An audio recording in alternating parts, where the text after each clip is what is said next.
ఒకే ఒక వ్యక్తి పరిపాలన చేసింది కేవలం 5 సంవత్సరాల 3 నెలల కాలం మాత్రమే. తెలుగు రాష్ట్ర రాజకీయాల గురించి మాట్లాడితే ఇద్దరు గుర్తుకొస్తారు. అయితే అందులో పేదవాడి కడుపు నిండాలని ఒకరు, పేదవాడు 10 కాలాల పాటు ఆరోగ్యంగా జీవనం సాగించాలని మరొకరు, తెలుగువారి ఆత్మగౌరవం అంటూ ఒకరు, తెలుగువాడి సత్తా అంటూ మరొకరు. 3 అక్షరాల పేరు 3 తరాల తర్వాత చెప్పుకునే చిరస్మరణీయమైంది. పేరుకి ఎంత పెద్ద డాక్టర్ అయినా, తిరుగులేని సీఎం అయినా పేదవారికి మాత్రం తమ ఇంటి బిడ్డ.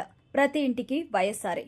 డాక్టర్ ఎడుగురి సందింటి రాజశేఖర్ రెడ్డి. ఈ ఒక్క పేరు దేశ రాజకీయాల్లో తెలుగుతనం అంటే ఏంటో చూపించింది. కొందరికి మాత్రమే అందే కార్పొరేట్ వైద్యాన్ని అందరికీ అందించింది. పట్టుమని 10వ తరగతి దాటి చదవలేని వారికి డిగ్రీ పట్టాలు అందించింది. వ్యవసాయం దండుగా అన్న వారికి ఢీకొట్టి వ్యవసాయాన్ని పండగ చేసింది. జలయజ్ఞంతో జవసత్వాలు అందించింది. పేదవాడికి 2 రూపాయలకే కిలో బియ్యంతో కడుపు నింపింది. కుయ్ కుయ్ అంటూ పరుగులు పెట్టే అంబులెన్స్ ని మన చెంతకు తెచ్చింది. ఆ చెప్పుకుంటూ పోతే చాలా ఉన్నాయి. ఇవన్నీ వైఎస్ఆర్ ను మనిషి నుంచి మహానేతను చేశాయి. ఉమ్మడి ఆంధ్రప్రదేశ్ రాష్ట్ర దివంగత CM doctor YS Rajasekhara Reddy 76వ జయంతి సందర్భంగా ఈ రోజు మన స్పెషల్ స్టోరీ. అది 1949 జూలై 8 కడప జిల్లా జమ్మలమడుగులోని సిఎస్ఐ కాంబెల్ మిషన్ ఆసుపత్రిలో జయమ్మ రాజారెడ్డి దంపతులకి పుట్టిన మగబిడ్డ.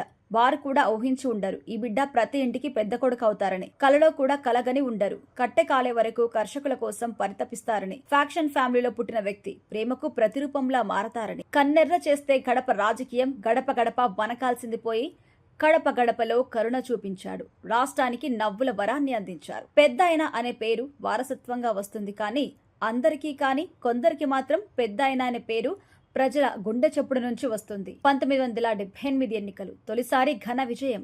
ఆ రోజు ఏపీ అసెంబ్లీ కూడా ఊహించి ఉండదు. ఒక సాధారణ ఎమ్మెల్యేగా సభలో అడుగుపెట్టి కాంగ్రెస్ పార్టీలో గ్రూప్ రాజకీయాలను ఎదిరించి ముఖ్యమంత్రి పీఠాన్ని తన కాళ్ల వద్దకు తెచ్చుకొని ప్రజారంజక పాలన అందిస్తారని. 4 సార్లు ఎంపీగా, 6 సార్లు ఎమ్మెల్యేగా, పీసీసీ చీఫ్ గా, ప్రతిపక్ష నేతగా, ముఖ్యమంత్రిగా ఈ ప్రయాణం ప్రతి అడుగులో తాను ఎదుగుతూ తనని నమ్ముకున్న వాళ్లను తనతో పాటు ఎదిగేలా చేస్తే రాష్ట్ర రాజకీయాల్లోకి యువరక్తాన్ని ఎక్కించి పొలిటికల్ హిస్టరీని చేంజ్ చేసిన గేమ్ చేంజర్ వైఎస్ఆర్. ప్రస్తుత ఏపీ సీఎం చంద్రబాబు నాయుడుతో వైఎస్ఆర్ స్నేహం అనిర్వచనీయం. ఇద్దరు కూడా కాంగ్రెస్ పార్టీలో కలిసి పనిచేసిన వారే.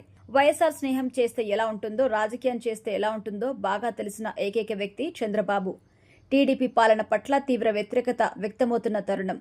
2003లో మండు వేసవిలో సుమారు 1467 కిలోమీటర్లు పాదయాత్ర చేసిన వైఎస్ కాంగ్రెస్ పార్టీ తన జీవితంలో ఎన్నడూ ఊహించని ఘన విజయం అందుకుంది. సీఎం అభ్యర్థి ఎవరైనా సరే నేనిస్తున్న మాట ప్రకారం వారు సంతకాలు పెడతారు అనే ధైర్యం సోనియా గాంధీని సైతం షాక్ కి గురి చేసింది. అంటే వైఎస్ హవా కాంగ్రెస్ లో ఎలా ఉందో అర్థం చేసుకోవచ్చు. 2004లో రైతులకు ఉచిత విద్యుత్ అందించే ఫైలుపై తొలి సంతకంతో రాష్ట్రంలో రాజన్న పాలన స్టార్ట్ అయిపోయింది. ఆరోగ్యశ్రీ, ఫీజు రీంబర్మెంట్స్, 108 అంబులెన్స్ సేవలు లాంటి అనేక ప్రజా సంక్షేమ పథకాలతో పరిపాలనలో చెరగని ముద్ర వేశారు. ఇక 2009 ఎన్నికలు. ఎదురుగా మహాకూటమి, కొత్త పార్టీతో మెగా ఎంట్రీ. సీనియర్ ఎన్టీఆర్ లాంటి సినీ గ్లామర్ ను ఆదరించిన తెలుగు ప్రజలు మరోసారి సినిమా వారికి అవకాశం ఇస్తారా లేదా మహాకూటమికి మద్దతుగా నిలుస్తారా అనే ఉత్కంఠ. కానీ వైఎస్ఆర్ మాత్రం ఏమాత్రం టెన్షన్ పడలేదు. ఒకవైపు తన రాజకీయ వారసత్వాన్ని రాష్ట్రానికి పరిచయం చేస్తూ హోరాహోరీ ప్రచారానికి తెరలేపారు. జూనియర్ ఎన్టీఆర్, చిరంజీవి, పవన్ కళ్యాణ్ లాంటి సినీ గ్లామర్ ను, చంద్రబాబు, కేసీఆర్ లాంటి రాజకీయ ఉద్దండుల్ని చూసి ఏమాత్రం భయపడలేదు.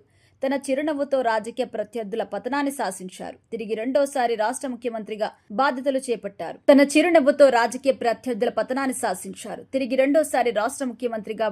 చేపట్టారు. ఈ రోజు జగన్ కి ఉన్నంత మాస్ ఫాలోయింగ్ ఆ రోజు వైఎస్ఆర్ కి లేదు. కానీ ఆయన టార్గెట్ చేస్తే మాస్ అయినా, క్లాస్ అయినా, పార్టీ కార్యకర్త అయినా, న్యూట్రల్ ఓటర్ అయినా వైఎస్ఆర్ మైండ్ గేమ్ లో మద్దతు తెలపాల్సిందే. అయితే వైఎస్ఆర్ ఇప్పుడు మనతో ఉంటే ఈ రోజు ఇలా ఉండేది కాదని తెలుగు రాష్ట్రాల్లో సీఎంల దగ్గర నుంచి ప్రతి పేద గడప వరకు కూడా అనుకుని రోజు లేదు అంటే అతిశయోక్తి లేదు. ఆయన అకాల మరణం ఎవ్వరూ జీర్ణించుకోలేని ఒక సత్యమనే చెప్పాలి. మనిషి లేకపోయినా ఆయన మాట ఉంది. నమస్తే అక్క, నమస్తే చెల్లి, నమస్తే తాత, నమస్తే బాపు, నమస్తే నమస్తే అనే ఈ ఆత్మీయ పలకరింపు మన చెవుల్లో ప్రతిధ్వనిస్తూనే ఉంటుంది. వైఎస్ఆర్ అమరుడు, వైఎస్ఆర్ అజేయుడు. ఆయన జయంతి వేళ ఆయనకు నివాళులు అర్పిస్తుంది తెలుగు నేల. వైఎస్ఆర్ ను మీరెలా అభివర్ణిస్తారో కామెంట్ సెక్షన్ లో తెలపండి.